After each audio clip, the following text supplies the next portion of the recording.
улсын хөгжлийн төлөө Монголын ирээдүйг тодорхойлсон үйл ажиллагаагаа Монголын ард түмний төлөө чиглүүлсэн ийм усууд орсон ийм ном байгаамаа. Тэгээд энэ номонд орсон усууд бол үндсэндээ бол манай энэ Монголын хариуцлага үүрэх нам гэдэг имийг одоо дэмжигч нар үндсэндээ бий болчихж байгаа юм. Тэр утгаараа одоо бид нар өнөөдөр Монголын хариуцлага үүрэх нам гэдэг намыг өнөөдрөөс эхлээд үүсгэн байгуулах арга хэмжээ ингээд энэ хэвлэлийн бахурлаар олон нийтэд хүрэгдэж байна гэж ойлгож байна. Ингээд энд хүрэлцэн ирсэн улсуудыг би танилцуулъя. Миний энэ баруун галт сууж байгаа хүн бол Монголын бүтээгч иргэдийн нэгдсэн холбооны гүйцэтгэх захирал Инх Чаргал гэдэг залууга энэ Монголын хариуцлага үүрэг намыг одоо санаачлагч.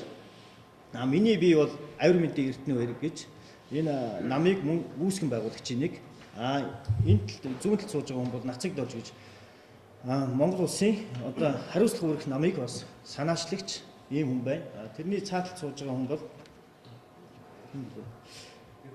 Инх Бат гэж манай дэмжигч. Мөн цаатлынх нь бол Хэн Бадрах гэдэг бас манай дэмжигч. Энэ Өргөнөх баяр гэдэг та бүхэн сайн мэдж байгаа зураач. Манай энэ намд бол ерөөсөө нам харгалцахгүй. Нам бол гишүүнчлгүй байх ёстой гэдэг утгаараа энэ бол Өргөнөх баяр бол та бүхэн сайн мэдж байгаа Ардсан холбооны хамгийн анхны гишүүн, Ардсан холбоо намын гишүүн те зураач тийм хүн байгаа. Монгол Улсын соёлын тэргүүний ажилтны ийм хүн байгаамаа. Ингээд энэ намын одоо үүрэг, зорилго, ирээдүйн талаар одоо манай гүйцэтгэх захирал Инх Чаргал та бүхэн тайлбарлах болно. За сайн бацгаана уу. За ингээд Монгол Улсын хэмжээнд одоо Монгол Улсын нийгмийн харилцаа 3 дахь төвийн үүрэг Монголын хариуцлага нам одоо үүсгэн байгуулсан тухайд мэдээлэл хэлж байна. За өнөөдөр бол 2014 оны 6 сарын 11-ний өдөр байгаа. Өнөөдөр 12 цаг. За ингээд энэхүү 6 сарын 11-ний өдөр гэдэг маань өөрөө бас одоо их бэлэгдэлтэй тоо байдаг. Одоо Монголын үндэсний эрхтөөний хөдөлгөөн бол одоо өрнөж 1911 онд одоо үндэсний эрхтөөний хөдөлгөөн одоо яасан байгаа. За тэрний дараа одоо 1921 онд одоо Монгол улс маань одоо ардын хувьсгалаа хийж одоо тусгаар тогтлоо олсон байдаг. За ингээд энэ 1-ийн тоо буюу 11-ийн тоо гэдэг одоо энэ тоо бол өөрөө их тийм бэлэгдэлтэй одоо ийм тоо байдаг. Тийм учраас бид одоо энэхүү бэлэгдлийг одоо сонгосон ийм 11-ийн тоог одоо өнөөдөр сонгож одоо энэхүү өдөр та бүхэнтэй одоо албан ёсоор уулзаж одоо хэвлэл мэдээлэлээр албан ёсоор бид үгээ хэлж байна. За ингээд нийт телевиз үзэгчд маань одоо бас сонсож байгаа. За ингээд өнөөдөр Монгол Улсын түүхэнд 3 дахь түүхэн үүрэг үүрэх гэж одоо бид онцгойсон байгаа. Энэ юу гэсэн үг юм гэхээр одоо үндсэндээ бол одоо Монгол төмний өсөн хүлээсэн 3 дахь нам одоо мэдлж байна гэж одоо ойлгох хэрэгтэй. Одоо ерөнхийдөө бол яагаад 3 дахь нам гэж нэрлэж байгаа юм гэхээр одоо Монгол Улсын түүхэнд одоо онцгой одоо түүхэн үүрэг гүйцэтгэсэн 2 нам байгаа. Одоо өнөөдрийн байдлаар эхний нам бол одоо 1921 онд ардын хувьсгалыг одоо зохион байгуулж одоо Ялтанд хүргэсэн Монгол ардын хувьсгалт нам буюу одоо Монгол ардын нам одоо гэдэг ийм нам байж идэг. За энэхүү нам бол нийт улс орныг бол 70 жилийн хугацаанд удирдаад одоо ингээд түүхээ одоо албан ёсоор одоо өөрийнхөө онцгой оролцоог бол дууссан байдаг. За одоо ч гэсэн бол бас их хурд төлөвлөлттэй явж байгаа та бүхэн мэдж байгаа. За ингээд хоёр дахь одоо онцгой үүрэг гүйцэтгэсэн нам бол 1990 онд Монгол улсад одоо хөрөнгийн хувьсгал хийсэн ардчилсан нам байдаг. За ардчилсан нам маань бас өөрийнхөө үүрэг оролцоог одоо биелүүлээд улс орны одоо нийтийн өмчийг одоо хувийн өмч шилжүүлсэн одоо ийм онцгой үүрэг гүйцэтгсэн. За ингээд энэ маань өөрөө хөрөнгийн хувьсгал бас одоо болсон гэж одоо бидний зүгээс одоо албан ёсоор үнэлж дүгнж байгаа. За ингээд 3 дахь одоо хувьсгал одоо бас байх хэвээр. Ингээд аливаа юм бол 3-аар дуусдаг. Өнөөдөр бол Монгол Улсын хэмжээнд энэ оюуны хувьсгал гэдэг асуудлыг бол одоо манай нам гаргаж тавьж байгаа. Ингээд өнөөдөр Монгол хүн бол одоо өөрийнхөө эрх үүрийг эдэлжтэй одоо хүн болгон одоо үүргээ эрхээ эдлэх одоо энэ сайхан зүйлийг одоо бүтээхийн тулд бид оюуны хувьсгал гэдэг зүйлийг гарцааг одоо хийх шаардлагатай юм байна. Тийм учраас одоо Монгол орнд оюуны хувьсгалыг одоо 3 дахь хувьсгалыг одоо үүсгэн одоо бий болгож одоо Монголын хариуцлага үүрэх нам одоо байгуулсан тухайга одоо аль биесээр зарлж байна. За ингээд Монголын хариуцлага үүрэх нам маань өөрөө улс төрийн намаар одоо шинээр мэдлж байгаа. Бид бол 2014 оны 4 сарын 7-ны өдөр албан ёсоор энэ хуулийн этгээдийн одоо нэрийн баталгаажуулалтаа хийсэн байгаа. За энэ дээр бол бид албан ёсныхаа нэрийг Монголын хариуцлага үүрэх нам гэсэн одоо энэ нэрээр авсан. За товчсон нэр нь бол одоо бидний ад харж байгаа. Одоо Монгол хүн нам гэж одоо хэлж болно. За дээр нь бол өшөөний утга бас давхар зааж идэг. Энэ дээр бол Монгол хүн ам гэсэн одоо ийм бас утга зааж идэг. Яагаад гэхээр одоо манай Монголын хариуцлага үүрэх намын ард талд Монгол хүн буюу Монголын хүн ам байдаг гэсэн одоо утгыг бол давхар зааж байгаа шүү. Тэгэхээр одоо бид нэрнээсээ ахуулаад одоо улс оронд энэ оюун санааны одоо өөрчлөлт хөвслийг бол одоо эхлүүлж байгаа шүү. За ингээд хувьсгал гэдэг маань одоо яагаад хувьсгал болдог вэ гэхээр тухайн улс орны нийт хүн амын одоо 90-100% одоо хамрагдсан тохиолдолд хувьсгал гэж үздэг. За тэгэхээр хариуцлага гэдэг маань өөрөө одоо хүн болгонд хамааралтай байдаг учраас энэ бол одоо хувьсгалын хэмжээний ийм асуудал бид эхлүүлж байгаа гэсэн. Одоо ерөнхийдөө бид бол энэ хувьсгалын хэмжээнд ажлыг эхлүүлээд за цаашдаа бол одоо нийтээрээ 100% хамрагдсан нөхцөлд энэ оюуны хувьсгал одоо хийгдлээ гэж одоо албан ёсоор дүгнж болох одоо ийм үзүүлэлт юм байна. Тий. За ингээд албан ёсоор Монголын хариуцлага үүрэх нам маань Монгол орондоо оюуны хувьсгалыг одоо эхлүүлж байна гэдэг албан ёсоор зарлж байгаа. Тий. За ингээд Монголын хариуцлага үүрэх намын одоо зорилгыг одоо та бүхэн бас дамжуулж уншиж өгье. За ингээд нийт телевиз үзэгчд маань одоо бас харж байгаа. Тий. Монголын хариуцлага үүрэх намын зорилго нь Монгол улсын 18-аас дээш насны оюуны болон биеийн хүчний хөдөлмөрийг эрхлэх чадвартай иргэн бүрийг за одоо юунд одоо ямар хүмүүс ордог вэ гэхээр Монгол улсын ерөнхийлөгч, улсын их хурлын дарга, ерөнхий сайд, яамны сайд, төрийн байгууллагын дарга, албан хаагч нар, намуудын дарга, гишүүд нар, хувийн хвшлийн байгууллагын захирал, үйлдвэр үйлчлэгээний ажилтан нар, олон нийтийн байгууллагууд, төрийн бүс байгууллагын тэргүүн, гишүүд нар, за мэргэжлийн салбаруудын мэргэжилтнүүд, малчин тариаланчид, хөгжлийн бэрхшээлтэй иргэд, тэтгүүлтэй тэтгэмжийн иргэд, за нийгмээс гадуурхагдсан, хариуцах эзэнгүй, их эцэггүй, ах トゥ төрөл садангүй, орон гэргүй иргэдийг өөрийн болон бусдын өмнө хариуцлага үүрэх оюуны болон санхүүгийн чадвартай, үнэн үнэтэй шударга Монгол хүнээр шинжтэн төлөвшүүлж тодорхой эрх үүрүүлэхэд оршно гэж одоо манай зорилгон дээр одоо албан ёсоор тусгасан байгаа. За ингээд одоо өнөөдөр бол улс орны хэмжээнд одоо энэ эрх үүрэг нь одоо хүн болгонд тодорхойгүй байж идэг. За тэгэхээр хариуцлага гэдэг маань юунаас эхлэх вэ гэхээр энэ эрх үүрэг гэдэг зүйлээс одоо эхэлдэг юм байна. Тийм учраас одоо монголчууд маань өнөөдөр хүн бүр одоо ерөнхийлөгчөөс ахуулаад одоо ээлж жилийн одоо иргэдээ хүртэл энэ эрх үүргээ маш нарийн одоо тодруулах шаардлагатай болсон гэдгийг одоо манай нам албан ёсоор зарлж байгаа. За ингээд цаашид бол одоо бид энэ хариуцлага үүрэх нам маань албан ёсоор одоо 2016 оны сонгуульд одоо бас оролцох зорилго тавьж байгаа. Үүний тулд одоо бид албан ёсоор өнөөдөр гишүүнчлээ албан ёсоор одоо эхэлж байгаа. Гишүүнчлэл эсвэлэх ажилдаа бол өнөөдрөөс эхэлж орж байгаа гэдэг албан ёсоор зарлаж энэ хэвлэлийн хурлыг хийж байгаамаа. За ингээд та бүхэн одоо бас биднээс асуух асуулт, лавлах зүйлээр одоо асууж болно. Бид бол одоо сонирхсан асуулт бол асууж байна. Үндсэндээ бол энэ хэвлэлийн байгууллагыг зөвчсөн болно. Яг өөрийн зорилгоо хэлээд ийм нам Монгол улсад урагдчих хүчин болж үүсэн байгуулж байгаа маа. Сонирхсан асуулт байна. За өнөөдөр бол бас хариуцлага гэдэг одоо асуудал дээр бас нэг тайлбар өгч болж байна. За манай энэ хариуцлага үүрэх нам маань одоо өөрийн гэсэн бас одоо онолтой. Одоо энэ онол одоо яаж одоо бий болсон бэ гэсэн одоо ийм бас юу байгаа. За тэгэхээр монголчууд маань ясаа урд өмнөөс гэсэн их дээр үеэс одоо 40 мянган жилийн өмнөөс одоо монгол хүн, Монголын ард түмэн бол өөрийн гэсэн одоо төр барих одоо ийм онолтой байсан байна. За энэ хүн онол бол одоо өнөөдөр 40 жил одоо удамшаад амьдрал шалгагдаад одоо өнөөх хүрсэн байгаа. Одоо энэ хүн өнөөх хүрсэн одоо энэ төрийн онол бол одоо энэ ном дээр байж байгаа. За энэ ном бол яаж илжсэн гэхээр одоо 2000 Чингис хааны дараа Тулын хааны үед бол одоо энэ ном одоо зохиогдоод одоо өнөөдрийн хүртэл одоо 15 үед амжиж цээжээр одоо өвлөгдөж 2000 онд одоо хэвлэл болж гарсан байгаа. За энэ хүн номын анхны хэвлэлийг одоо их засаг их сургуулийн захирал Нямасрууга одоо анх одоо ивэн итгэж хэвлүүлж ирсэн одоо юм ном байгаа. За энэ дээр бол одоо Монгол улсад төр яаж барьж ирсэн Чингис хааны үед Чингис хааны үеэс одоо урд одоо монголчууд төрөө ямар журмаар одоо барьдаг байсан бэ гэдэг одоо тэр онол бол одоо энд бичигдсэн байгаа. За тэгээд энэ онолын үндсэн дээр одоо манай нам байгуулагдсан. За энэ дээр одоо энэ номын одоо зорилго юун дээр ингэж бичсэн байгаа л да. Чингис хааны үед одоо ямар төр байсан бэ гэдэг талаар тийм. Нэгэгч Чингис хааны их Монгол улс цаг бусын өхөл өвчнгүй, цагдах шорон байцаалгүй, өхөөлөх дөрөн булхаагүй, дороотуулах долоон хясалгүй, энэ буюу таван суйрлгүй, эв эйн орон айлын засагтай ертөнц тэнгэрийн их улс билээ.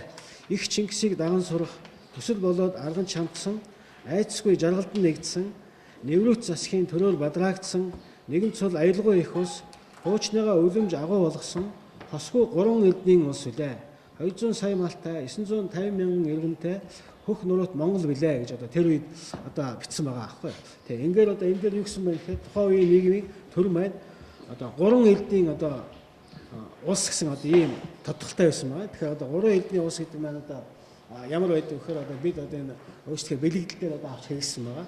3 элдэн гэдэг маань одоо нэг гэсэндээ айлын зарчил гэсэн. Энд бол тухайн айлын одоо эр хүн орж байгаа. За дээр нь гэргий орж байгаа. Дээр нь одоо өвөг эцэг хүүхэд гэсэн одоо энэ элдэн хүн бол одоо жирэмсэн хүн байж ах чишээ. Тэгээ ингээд одоо Монголын нийт хүн амын бүх төлөөл одоо энд орж иж одоо төр гэдэг зүйл маань одоо бүтдэг юм байна гэж. За өнөөдрийн төр бол одоо юугаараа ялгаатай гэхээр өнөөдрийн одоо их хурлын бүтцээр бол зөвхөн одоо энэ хүчрхэн хүмүүс орсон байгаа. Одоо мөнгө төгрөгийг одоо хүчрхэг одоо мөнгө төгрөгөөр төгрөгтэй тий одоо хоорондоо өсөлдөж мөнгөөр одоо гарчсан одоо ийм хүмүүс өнөөдөр их хурлын бүтцэд байж байгаа. Тэгэхээр энэ 3 хүний одоо хүчрхэг буюу хөх хөнгөл одоо өнөөдөр их хурлд одоо 100% төлөөлөл хийсэн байгаа гэсэн. Тэгэхээр өнөөдөр их хурлын бүтцэд ногоон буюу улаан гэсэн одоо энэ оюунлаг хүн шудраг хүн хоёр бол их хурлд бол ороогүй байгаа гэж бид үзэж байгаа. Тийм учраас бид одоо 2016 оны сонгуульд одоо шудраг хүмүүсийг одоо олж тогтоож энэ хүмүүсийг одоо их хурлд оруулах зорилго тавьж байгаа. Тий.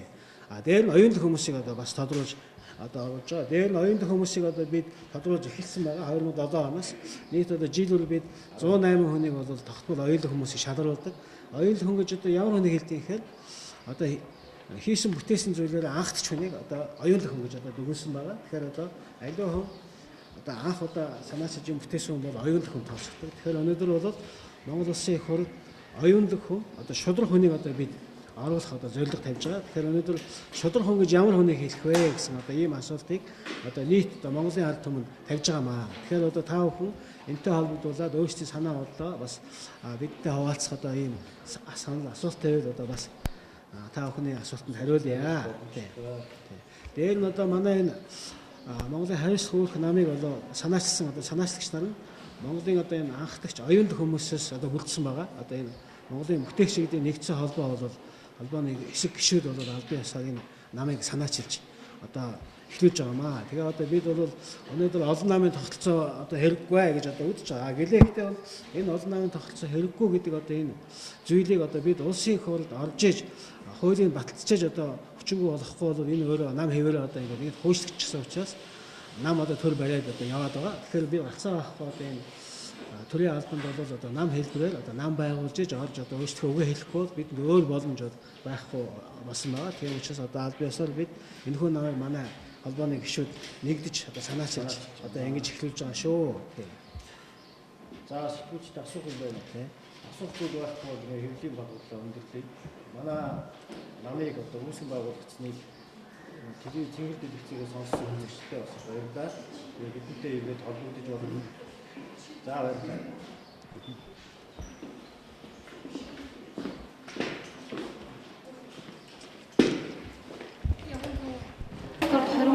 Өстрийг бичэн болж байгаа. Шинэ ном байгуулж байна. Ямар нэртэй ном ажиллагаатай байхыг за монголчууд өнөөдөр намаас талаар гэдэг ийм үе дахиад ном байгуулах чинь бас ямар зорилго байна вэ? Юу юм л да. Хариуцлага гэдэг тогтолцоо бол Монгол улсад одоохонд байхгүй болж байгаа. Эргээд уучин бол байсан шүү дээ. Тэр хариуцлага өөрөө хариуцлагатай байна гэдэг бол улс төрч бай, хүүхэн чинь хүүний амьд айгүй хэрэгтэй зүйл байдаг. Тэр утгаараа бид нар одоо 24 нам болж байна. Хичээл Монгол улсад дээд шүүгүүд үндэсний бүртгэлийг өгөх. Энэ бол улсын бүртгэлээс нэрээ авсан Монгол улсад хариуцлага өгөх намаа гэдэг юм байна. Төвчдөө сонсох юм Монгол хүн нам гэж болно тийм. Монголын нийт хүн ам төвчгээр багтсан гэсэн. Тэгээ энэ намд ямар усуд байгаа вэ гэхээр ерөөсөө оюунлаг усуд. Монгол улсын одоо Монгол улсын хөгжлийг тохиолдсон тийм. Монгол улсад хийх зүйлийг хийсэн. Тэгээд ирээдүйн олоод татсан. Тэрнийг яаж зөв зөвхөн авахтай ямар хариуцлагатай авч явах вэ гэдгийг одоо үндсэндээ хоорондоо яриа зохицсон тийм усуд баггүй. Бид нар болох тийм энэ нам байгуулагчнаар яах ёстой вэ? Их хурлд суугаад тэрийг хариуцлага гэдэг юм тогтолцоо бий болох. Хариуцлага гэдэг нь одоо хуучин бол биднийг баг байгууллагууд балдаргын үйлдвэрүүд их хариуцлагатай байсан шүү дээ. Гудамжинд хүүхд хамаагүй 3 гэж тэнд сууж ирсэн хүүхд. Сургууль дээр очиод ангийнхаа охины өснөөс тусгаж багш цагийндаг эцэг ихтэн хэлдэг. Тэгээд өөр газар байгаад ямар нэгэн байдлаар гудамжинд сохтуу явах юм бол юу нам нь тэр үедээ тооцоо. Чи яагаад ингэж байгаа юм? Чи яагаад сохтуу явж манай байгууллагын нийтийн угаалаа. Энэ ч бол хариуцлага байсан гэх юм. Ийм дайны хариуцлагыг бид нэр оюунаар амьдж өгч байгаа. одоо тэр диктатуртай байсан. Бидний яриад байгаа энэ хариуцлага гэдэг бол ерөөсөө оюунлаг улсуудын нэгдлээр бий болсон оюуны төвшинг одоо өнөөгийн байгаа улсуудын оюуны төвшин мэдлэг боловсролыг дэвшлүүлээд хариуцлагыг өөрөө өөрсдөө тооцдог болно. Хүнтэй биш өөрөө өөрсдөө тийм хэмжээнд явж байгаа. Одоогор гişний гişүүдээ 2016 оны сонгуульд мэдээж хүний нэр төвшүүлэх бодол байна. Ер нь бол байгаа. Хичнээн хүний төвшүүлэх бодол байна. За яг энэ бол 2016 оны сонгуулийн ирээдүйд бид харж байгаа. Тэр бол мэдээж тодорхой хэмжээний улсуудад дандаа оюуны потенциал өндөртэй, оюуны мэдлэг өндөртэй, ирээдүйд харсан Монгол улсын хүчний төлөө гэсэн бодлоготой шудраг өнж улсуудад дэвшүүлнэ. Одоогор бол улсуудад нэг 70 хэдэн хүн сурчаад байна. Ингээд яваад 801 хүн болгоод бид их хурлаа зарлаад дээд шүүхэд үтсэн нэг бодлогуудад тэгээд намайг үйлчлэгээ цаашаа жиглүүлэх найз. Намын тоо өдөр одоо ингээд сонгуулиугаар бэлтгэжээд эмгтээд гэдэг энэ үед ард түмний дэмжлэгийг авах гэж мэдээж хэлцүүч. Зөвхөн оюунлаг дээрээс нь хариуцлага бүлээн гэлээ сонгуульд ялч бишээ. Өөр бас бусад улс төрийн намаас ямар онцлогтой байх юм гэдэг. Одоо хариуцлага бүлээн гэдэг та нар өөрсдөө төрөлд үүсэхгүй байгаа учраас хүмүүсийн өмнөөс хариуцлага бүлээх юм яа гэдэг нь ойлгож байна. Үүнийг хариуцлага бүлээн гэдэг нь би чиний өмнөөс болж хариуцлага бүлээх биш. Бид нар өөрсдөө хийж байгаа зүйл дээр хариуцлага өгөх тийм чадвартай болсон юм байна. Тийм хэмжээний өөргөө бэлдсэн байх хэрэгтэй. Тийм хэмжээний оюунлаг байх, тийм хэмжээний юм унссан байх, тийм хэмжээний ирээдүг болоод харцсан байх хэрэгтэй. Тэр зүйл дээр дурж байгаа. Тэгвэл эхлээд улсын хурлд орсон байх хэрэгтэй, дараа нь хариуцлага өгөх юм. Үгүй шүү дээ. Эхлээд урахлын орохоос өмнө бид нар тухайн хүн өөрийгөө мэддэг. Одоо үндсэндээ бол би хэлээд байна шүү дээ. Монгол гайхамшигын номонд бол хамгийн ихний очрол ерөнхийлөгчөөс ахуулаад 108 хүн орсон. Эхний бацад 2012. Дараагийнх нь багуул ерөнхийлөгчөөс ахуулаад 108 хүн орсон. Тэрний дараагийнх нь инхээр ерөнхийлөгчөөс ахуулаад бас 108 хүн орсон. 3 жил дараалал энэ юмыг гаргадаг. Бид нар үндсэндээ бол энэ Монгол улсад хариуцлага өгдөг тийм намтай болъё гэсэн үгнээс энийг ихтэй санаачд бий болж ирсэн. Хариуцлага өгөх гэдэг чинь хүн санаа ижлэн гарч ирсэн нэг ямар өөрчлөлт гарах юм бэ? Монгол өөрчлөлт нь юу гэж байна? Хариуцлага ирээсээ энэ хариуцлага үүрэг нам гарч ирснээр тийм Монгол улс ирээсээ бүгд хариуцлагатай болно. Монгол улсын тогтолцоо ирээсээ хариуцлагын чиглэлээр хандна гэсэн. Одоо яагаад хариуцлага? Одоо ирээсээ бүгд хариуцлагагүй хүн болол одоо надаар хэлбэл хүмүүс гэсэн бодомж дуртай хүн нахаа өөрчлөсөн жогоож хийж байна. Нэгд хамгийн багаар болох удамж байна. Дээр их хурц сууж байгаа улсууд бүгд хариуцлага өгч байна. Хариуцлагатай байсан бол өнөөдөр эдийн засгийн үндэстэн болох. Тийм. Иймэрхүү байдлын юмнуудыг л бид ингээд цэцтэй яах. Гэхдээ одоо бид нар одоо бусдаа адилхан байх лайн байлтын гэж байгаа юм шүү дээ. Бусгал гэж байгаа юм шүү. Энэ бол оюунаар хариуцлага гэдэг юмыг л тухайн хүн өөрөө л сайн суулцсан. Хариуцлага гэдэг юм суулцсан гэж байгаа. Хариуцлагатай нийгмийг байгуулах гэж өөрийнхөө тусгадаг байгаа шүү дээ. Тэгээд энэ асуудал бол өөрөө хэзээ ч хэрэгждэг. Одоо бид бол хариуцлагатай нийгэм байгуулагчдыг бол бид өнөөдөр бол олж хараагүй. Одоо бид энгийн жилийн гишүүд бодомжин жаа хүн өнөөдөр хэнтэй хариуц тооцох одоо тийм механизм байдгүй. Тэгэхээр бид бол эсвэл энэ Монгол Улсын хэмжээнд ганцхан энэ хариуцлага одоо гэдэг юмыг одоо бий болгохын механизмыг санаачилж гарч ирж байгаа юм байна. Тэгээ гол нь бид одоо улсын их хууль шудраг хүмүүсийг одоо нээж олж тэ шудраг хүн гэж ямар хүнийг хэлдэг тийм хүмүүсийг бид шалгаруулж одоо улсын их хууль 16 оны сонгуульд орох зорилго тавьж байгаа. Тэгэхээр шудраг хүнийг бид тодруулах өөрийн гэсэн одоо бас нэг юу байгаа. Одоо онол гэдэг юм уу те одоо зохиосон одоо нэг гэсэндээ одоо улсын их хуулиар батлуулах одоо энэ төсөл байхгүй хуулийн төсөл гэсэн үг тийм. Энийг бид одоо барилж гарч ирж одоо албан ёсоор энийг хийжүүлэхийн төлөө бид нам байгуулж байгаа гэсэн үг тийм. Тэгэхээр одоо энэ хариуцлага гэдэг зүйлийг яаж тогтоод юм гэхээр Монгол хүн өөрийгөө үнэлэхээс эхэлж хариуцлага гэдэг юм шүү дээ. Би өөрөө ямар үнэтэй хүн бай гэж тийм. Үнэн гэдэг бол өөрөө үнэн гэдэг зүйлийг одоо үнэн гэдэг зүйлийн одоо нөгөө тал байхгүй тийм. Үн байж үнэн байдаг. Үнэн байж үн байдаг байхгүй. Тэгэхээр үнэн гэдэг нь тэр үн гэсэн үн байгаа биз? Тийм. Тэгэхээр үнэн байж үн байдаг. Үн байхгүй бол худлаа байдаг гэсэн үг байхгүй. Тэгэхээр өнөөдөр нэг Монгол хүн бол хүмүүр өөрийгөө одоо үнэлэх асуудал бол өөрөө хариуцлах одоо тооцох хамгийн одоо чухал хэрэглүүрийн нэг одоо жишээ гэсэн үг л дээ. Тэгэхээр хүн болгон өөрийгөө үнж Монгол хүн өөрийнхөө үнцэнд нэгдэх одоо ийм асуудал тулгарч байгаа гэсэн үг. Ингээд тэгэхээр одоо хүн болгон хариуцлагатай болох алхам ихний алхам тавьж байгаа гэсэн үг л дээ.